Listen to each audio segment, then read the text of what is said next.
There is no conspiracy. EU defends Juncker over Tony Blair meeting during Brexit talks. EU chief Jean-Claude Juncker will meet his good friend Tony Blair in Brussels next week. At the same time, UK ministers will be in town to thrash out the third round of Article 50 Brexit talks. The European Commission revealed Mr. Blair will be heading to the Belgian capital on Thursday for a meeting with Mr. Juncker, when the pair will discuss current issues of current European economics and politics. It comes as David Davis and his Brexit team will be in Brussels for the next round of Brexit talks. But the Commission refuted suggestions the EU chief was snubbing Theresa May's Brexit negotiators. European Commission spokesman Alexander Whitesty said, "There is no conspiracy theory there." Brussels defended the meeting, insisting EU chief Mr. Juncker maintains contacts with a host of current and former heads of state. A European Commission spokesman said, "The President is in constant and regular contact not only with the current leaders, heads of state, heads of government, political leaders in Europe, his current peers in the European Council, but of course also with his peers from the previous times. After all, he was a Prime Minister for 20 years, and Tony Blair is one of his peers. They are good friends. They've known each other a long time. Tony Blair was here last year. He was here the year before, so this is absolutely nothing extraordinary." Explaining what may be on the agenda for Mr. Juncker and Mr. Blair, the spokesman said, "I don't think there is a written agenda. I would expect a broad range of issues that would be raised. I expect it to include issues of global politics, Middle East, Libya, the work of Tony Blair's Faith Foundation, and I would also imagine that current issues of current European economics and politics may feature."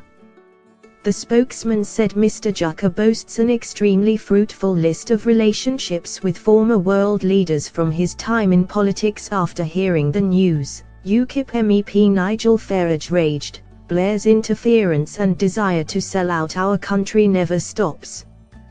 The Remacher-in-chief has no position or power anymore, only delusions."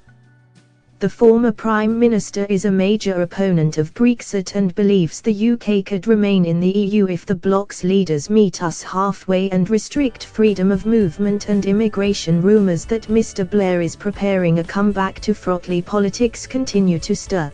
Despite repeated denials from his office earlier this month, Mr. Blair was pictured with Malta's Prime Minister, who wants Brexit to be reversed, during a trip to the Mediterranean island. The heavily tanned ex-Prime Minister and his wife Sherry posed with Maltese leader Joseph Muscat. Mr. Muscat, a staunch Europhile, tweeted, "It was a pleasure hosting Tony and Sherry Blair and sharing so many insights with them."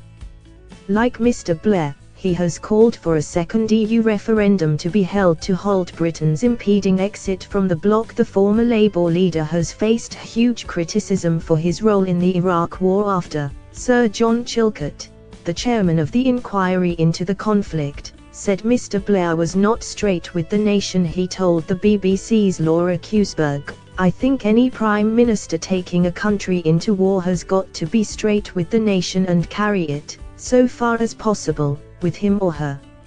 I don't believe that was the case in the Iraq instance." Tony Blair is always and ever an advocate. He makes the most persuasive case he can.